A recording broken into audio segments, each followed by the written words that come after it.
Genesis Ultimatum. Come on, just be omniscience. Oh goodness, this is like brutal.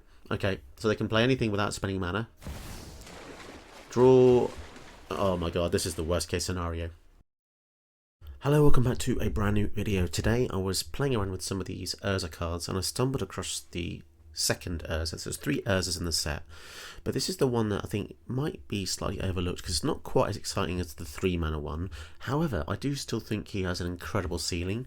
So he makes artifact creatures you control cost +2/+2, so you can make a kind of aggro build with this, having loads of artifact creatures to make yourself swing in and kill people that way. But I'm going to focus more on the 6 mana ability, which creates a token that's a copy of an artifact you control, except it's a soldier in addition to its other type. So the flavor's a bit weird, but I was thinking how better to perpetuate this ability by putting loads and loads of mana rocks. So you've got, you know, the usual suspects like Mind Stone, Guardian Idol, Cold Steel Heart, Arcane Signet, Celestus, Skyclave Relic, blah de blah.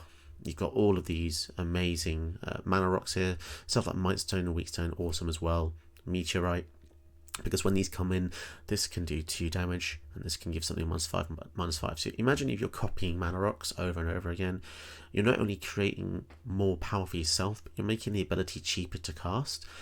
And anything that gives you 2 mana, so for instance, the Palladium Mirror here that gives you 2, is going to be twice as good, obviously. So Palladium Mirror, you've obviously got the Might. Well, this is legendary, so it will come in and destroy itself. But Gilded Lotus gives you 3. You've also got Dreamstone Hedron that gives you 3. So all you need to do is copy a few rocks a couple of times, and you can do this so many times, and you'll probably be able to win the game as long as you can keep them alive. And we'll do that with a couple of ways. Shore Up, Dive Down will give him hexproof. You've also got Lauren's Escape, which also gives him hexproof and indestructible, which is going to be good if you use board wipes, of which there's a couple in the deck just to protect you from little weenie decks. So to surmise, this is a rock tribal deck. You want to use Urza as many rocks as you can find. It's not going to seem exciting, but once you get this ball rolling down that hill, you are going to be able to activate this so many times, and then you can use Unwinding Clock to untap each of your rocks in your opponent's turns as well, and then you can do it in their turn as well. And think of how incredibly insane that is. There's a lot of other things you can do. You could use liquid metal coating in the deck to make anything an artifact. So you can make an island an artifact and then copy that. But I haven't used that because it's a little bit janky having to find that at the same time. But yeah, liquid metal coating I reckon would be a good addition. So if you're excited to take a look at this video, yeah, please stay tuned to the end and see it all the way through. And drop me a like and a sub if you enjoy the content. Don't forget you can also donate via my donation description below in the comments. So let's get into the gameplay. Okay, opponent goes first with a Layla. Our starting hand's actually decent because I've got the Wrath of God. So if we ever get to needing to press the emergency button, this Wrath of God's going to be great, and they're going to be a swarm style deck. Something tells me they have a Mox Amber in their hand as well, because there's a little bit of priority there as he passed the turn. And same again here. But I could be wrong.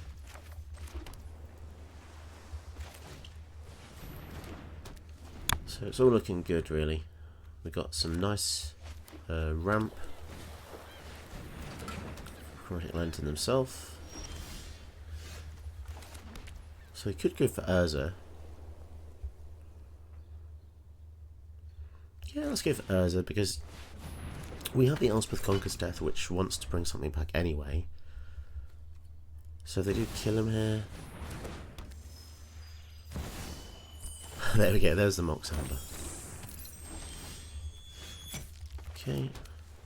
And let's go for the Elspeth Conquers Death, and this does mean we can be a bit slightly more reckless with the Urza. And yeah, we can attack. So it also makes them play a bit differently as well, because they know we have the ECD. They might be less concerned about killing him. Okay, so they're gonna get some free mana off us here, which is slightly offset with the fact that we have this tax of +2 mana. So what do we want to do? 3, 4, 5, 6. We can make a copy of Mindstone. That's a bit boring.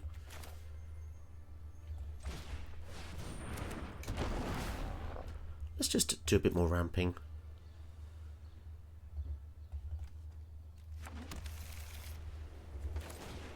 So yeah, if we lose one of our guys, it doesn't matter too much.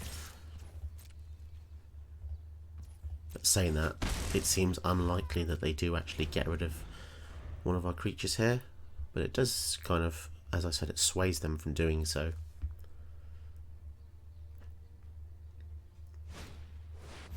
Cold Steel Heart. So it looks like they're struggling on mana, so the Summoning Tide is a bit of a crutch for them.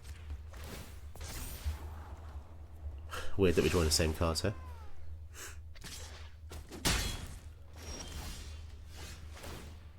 Okay. So yeah, I don't want to pay the fact. I don't like how paying is the first option there.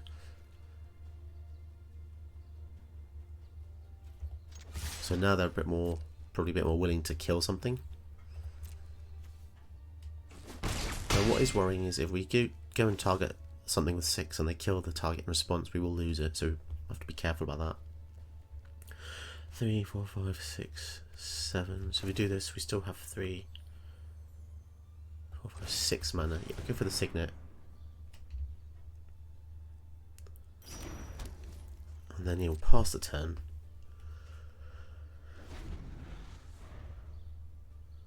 I mean, they could easily have the board wipe themselves.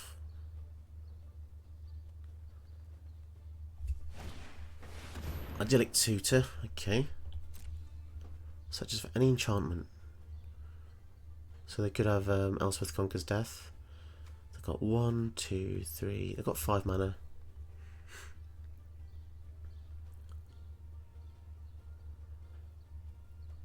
It's funny because a Mind Stone is kind of like a Solemn Simulacrum if it was alive.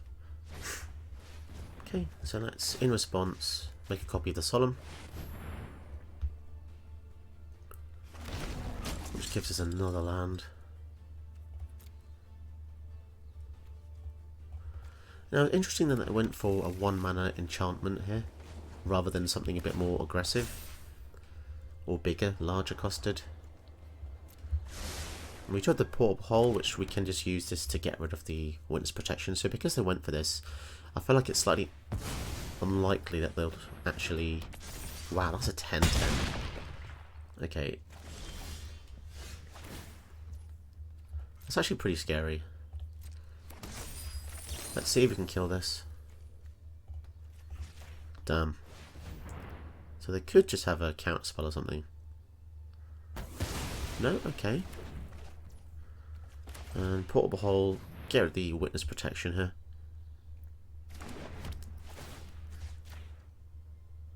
Might not be the wisest move.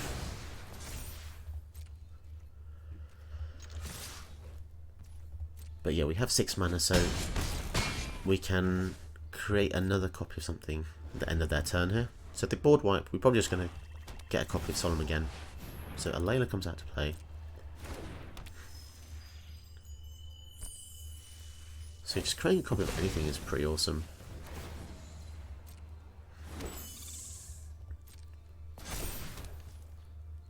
So they've got 2 blockers, but we're about to get another attacker.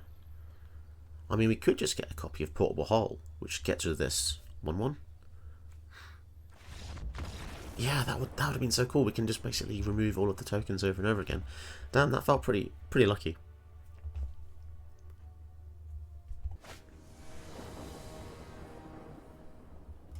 Right, opponent goes first with Jetmir. They're going to be a go wide strategy, loads and loads of creatures. We have very adequate removal spells, so let's see how this goes. The Wrath of God makes me feel very safe.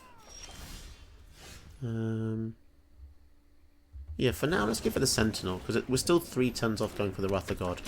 And if we can draw some cards in the meanwhile, it might be good. Because I go for Ramp Gallagher. Okay, so we're going to Portable Hole that. 2 board wipes now, feel even better. So Gallagher is just one of the best cards in that deck. I know that because I also put it in my version. We want raw lands though, please. Raw lands. Platoon Dispenser is pretty cool. On your end step, if you control 2 more other creatures, draw a card. I really like this. The 6 toughness is great as well. Go for the Tome. They didn't play anything in an aggro deck though. It's a bit odd. I'm actually not going to attack in case I got any flash. A bit scared. Okay. There's a flash elf that comes in as a 2/2. Not happy about that. If I lost my sentinel to a silly attack for 1. So they don't have white mana. They've got Goblin Gang Leader comes in, creates 2 treasure. Okay. So we're getting into I want to board wipe territory really.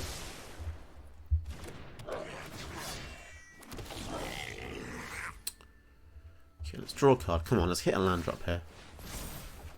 Okay, no land drop. Okay, scary territory. I did put a stop on my upkeep, but I guess it didn't actually work. It used to. Okay, no blocks. So no white mana, which means I can't go for Jetmir. What happened to the game? So I have to press Control now to use this in my upkeep. That's kind of annoying. Okay, so they do have the white mana. Right, so we're getting into... Alright, so I definitely need mana now. Please. Come on. Oh my goodness. Where's the mana at, guys? Getting screwed here. Okay, thank goodness for that. Flippin' heck. Right, let's go for Day of Judgment. So that'll buy us a few minutes. Because they've still got the Jetmir. We have the ECD.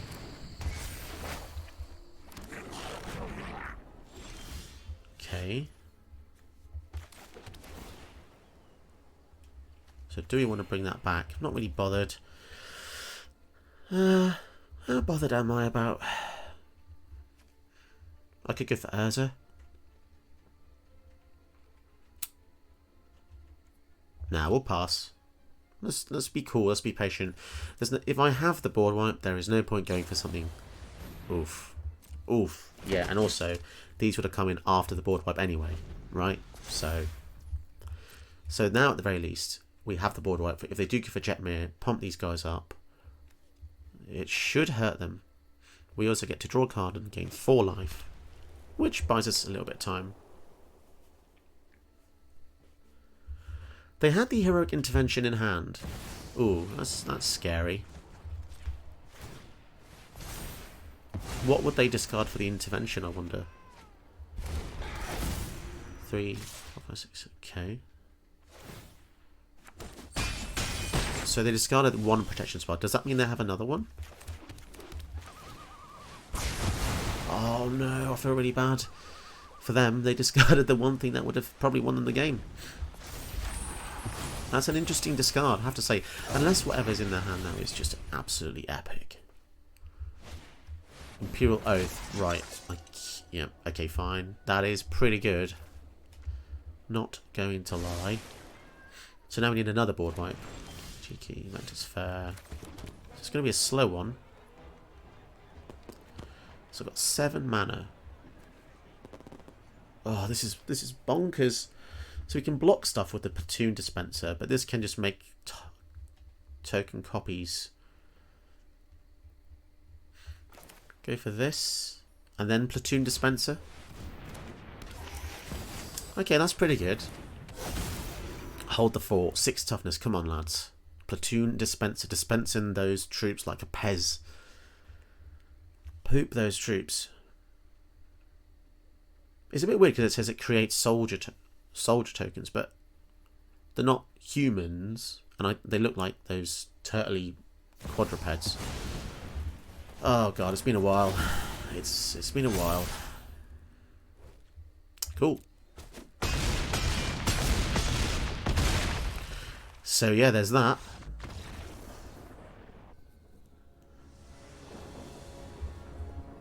So I feel like this is going to be a horrible matchup because Dovenbarn is traditionally an Azorius kind of counter build, and especially when you look at the ultimate, well, we can't untap more than 2 permanents during the untap step. So if we can prevent him from getting there, could be okay, but we'll see.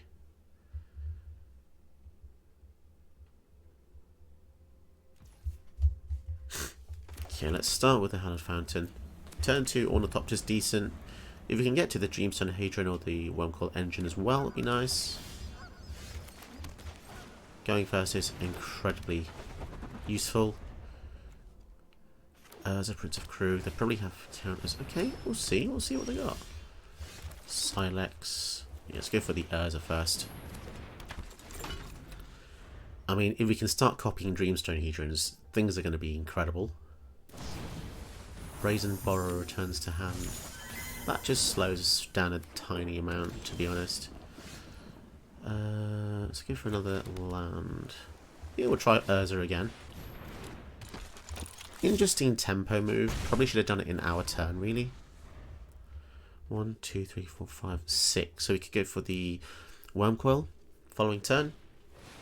They're shattering the sky now. Okay. I guess we'll get these Silex out just to scare them a little bit. We can use this to blow up everything but lands, which could be useful. In a zero-sum game, this only takes creatures, the unwinding clock. 3, 4, 5. Yeah, let's just do it now. We're not going to get to search for a Planeswalker, but we've just killed their Planeswalker and a rock. So, yeah, interesting. They're on 3 mana, and they have to discard. Okay. Let's go for the clock. Don't mind if this gets countered because I don't have any artifacts out. Dovin's Veto. Okay, sure. That's fine as well.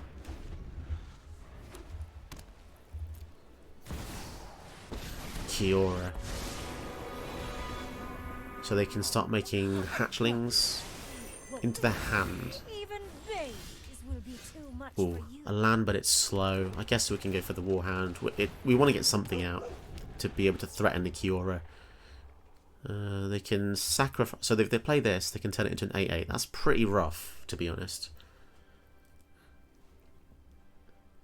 Yeah, the fact that we missed a couple of lands, so we missed our 6th land drop for a while, it really punished us because we had some incredible 6 drops there. Create 2 at instant speed. I think I want to do this. So this does no damage. Well, fine. Attack anyway.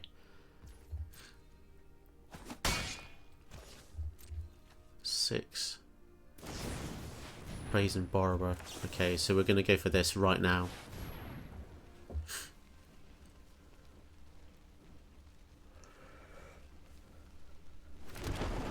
It's because we want to basically get underneath their counter spells. So if they go for a board wipe here, then fair enough. I'm really surprised how well they're doing considering they've got 4 mana. But yeah, they really kind of wrecked us a bit. Okay, so they're attacking. Well, they can't block anything, so I can see why. Right, so they did have a board wipe.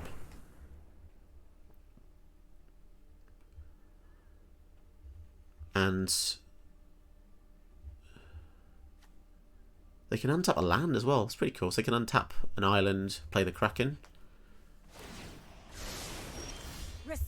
They've got 1 white open. What could that possibly be? Mana Tithe. We have the one mana open. So I think we've literally drawn the exact answer here because I really don't fancy facing 8/8s over and over again. Kind of a crazy Planeswalker, actually. Took him out.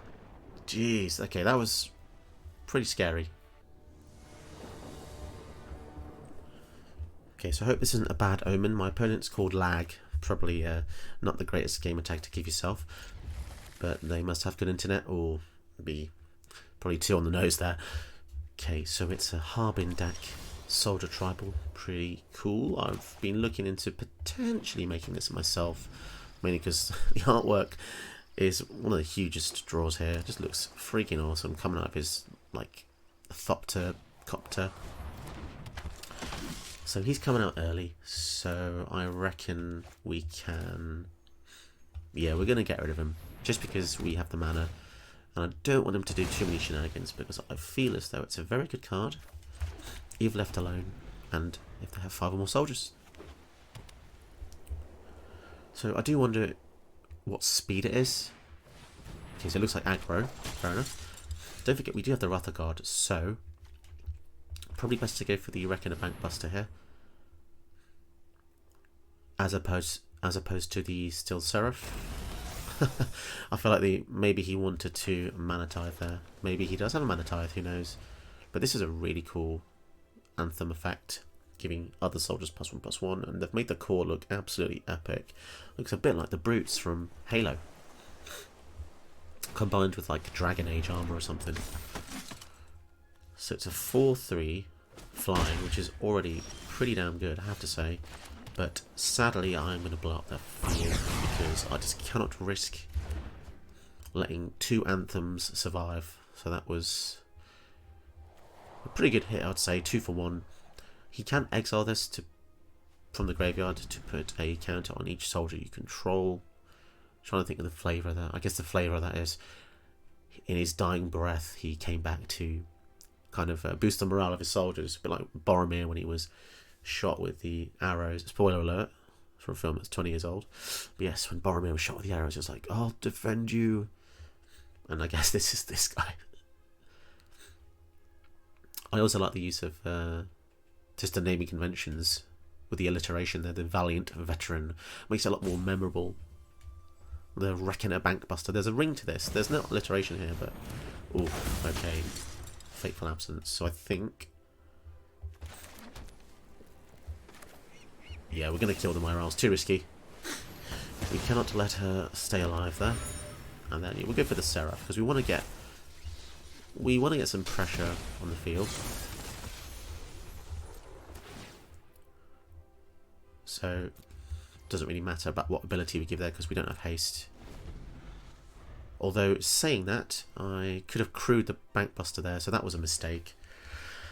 That's probably going to cost me the game now, not crewing, but oh well. 1, 2, 3, 4, 5. So if we do get Sundering Titan out, which by the way is a banned card and commander, they're not going to be happy.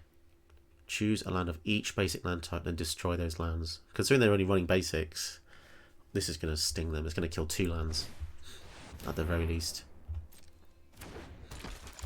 So we now have to pay 1 to swing in. Swiftfoot Boots. Okay, let's think. So if we go for the Urza, and then we will crew. Well, they're saying that we've got 5 in the air, haven't we? Yeah, so we'll give it lifelink, get a bit of life back, and yeah, we'll pay. So we can't play the Swiftfoot Boots that turn if we wanted to attack, but it feels like they're a little bit death and taxes here with the old mini propaganda. So they've got half a propaganda and they've got 2 grand abolishers in 1, basically. Ranger of Eos, 3, 4, 5, 6. So we do have 6 mana for Urza. So the fact that Urza can just start creating more portable holes is kind of bonkers. Although the hole won't be able to go for either of these, sadly, because it can only get stuff which is 2 mana or less. It can get the clue token, but I don't feel like that's... What I do want is land. We want to keep hitting land, because if we get to 8 mana, we will probably just win, because if we can keep copying Sundering Titans, kind of ludicrous.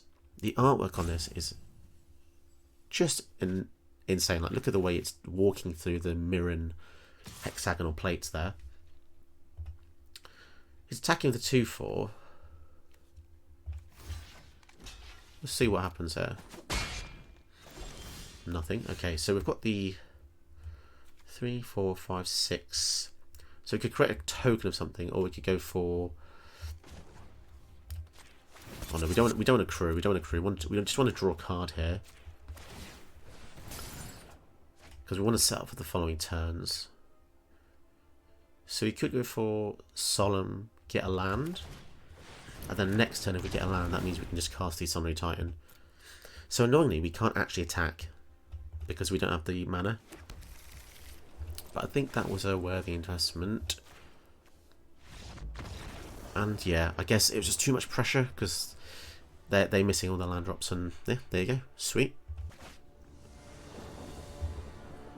Wow, I can't believe we're playing against Smelson Mandela. This is pretty epic.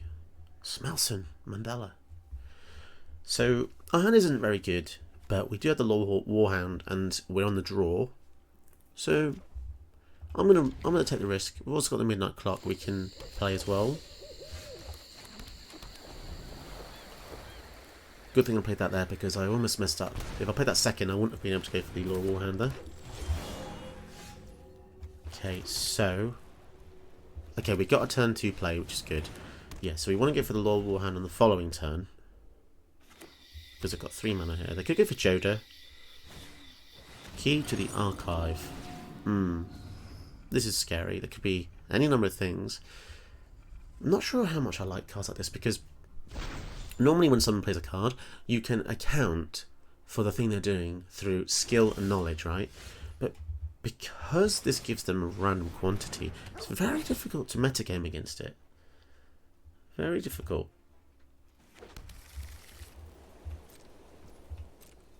And good or bad, I guess that's up to you, but it's a great card. I like the coming in tapped, adding 2 colours of any colour. That's already really good. But yeah, drafting a random feels OP, especially when you look at the range of cards. Okay, so I think we swing in first, and then we blow up the world. Because if he's got an Ulamog, we're screwed. 4, 5, 6, 7. 7. It's got 7 mana anyway, though. He's got 7 mana anyway. I mean. What can't he already do? And we miss a land drop. Okay, we'll see what they got. If it's an Ulamog, we're dead. We are dead. So it's got 1, 2. Yeah, it's got any colour he wants. Our Promise gets him 2 lands and 2 zombies. So it doesn't look like he did have a Haymaker, but the fact that he's adding natural mana to his mana pool means that Joda doesn't... The thing with Joda is, it's so good up until they have like 10 mana, and then nothing matters anymore. Because, as I said, once you can cast everything, what's the point of casting it for 5 when you're going to top deck your Ulamog, play 10 mana, boom, it's all good. That's why I didn't really want to board wipe there, because I'd rather he play something big and then I kill it.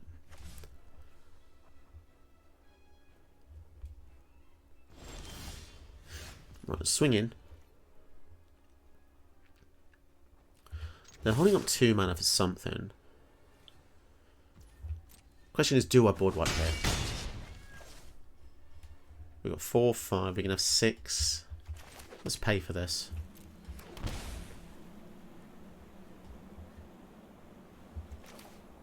So if I do this, I can't do anything. So if I do this, so this resolves. I can Wrath of God, which I think I will. Yeah, I'm not bothered about losing mine. I'm just thinking if he has got 2 huge spells there, then he could do 2 in his turn. I don't know. I'm not 100% sure on that move, to be honest.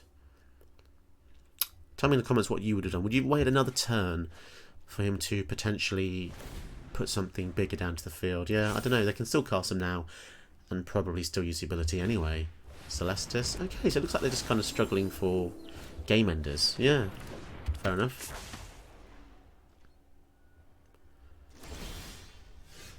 Midnight Clock is a fantastic way to get back in the game. Ooh, Gilded Lotus. Let's go for the key here. I'd like to get a removal spell of some kind. They could have a... Okay. Counter spell. That's gonna be very handy. Let's go to the shore up as you don't have any creatures out.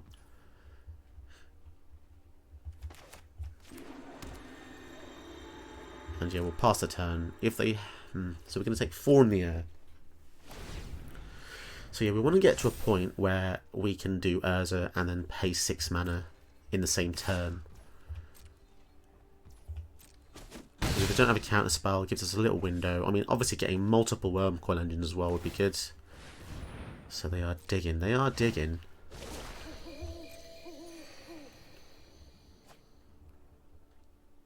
It is very scary though, because they could have Ruinous Ultimatum. Any of the ultimatums would be bad.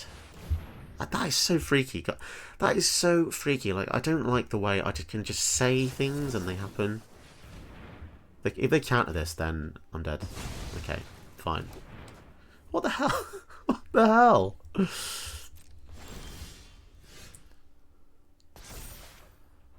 Fire mine vessel. So do we keep ramping? If we do this, we'll have...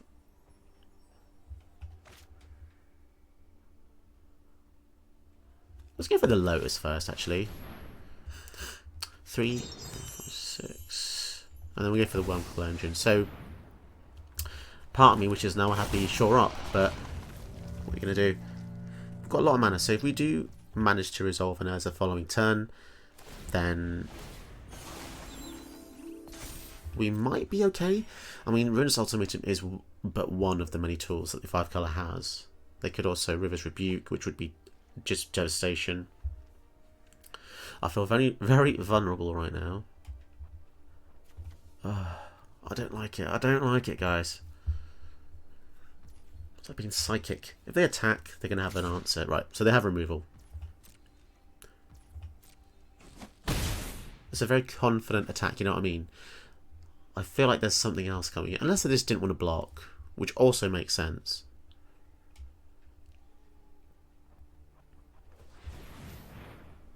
Putting mana into something.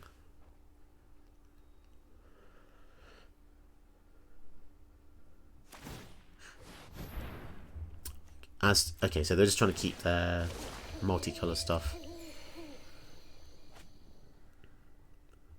Celestis has given them a bit of advantage, isn't it? Drawing a couple of turn. It can help, it can change. Lightning Helix, so obviously that wasn't big enough. That would have been big enough to kill Urza, though. What are they holding back? No. That's so savage. That's so savage. Do you know what? You're gonna think I'm lying. You're gonna think I'm lying, but in my head, I was saying, right, he's got that, hasn't he? He has got that card. Right, there's the Silex. It is then. And cool, go for the Palladium as well, because this can help us add the 2 mana if we get to go off with this Silex. So each player chooses 6 lands they control, destroy all other permanents. We'll see. I mean, they could just blow this up now. Genesis Ultimatum. Come on, just be omniscience. Oh goodness, this is like brutal. Okay, so they can play anything without spending mana. Draw. Oh my god, this is the worst case scenario. Because now it doesn't matter what I blow up. I hope they have a backup plan for this, because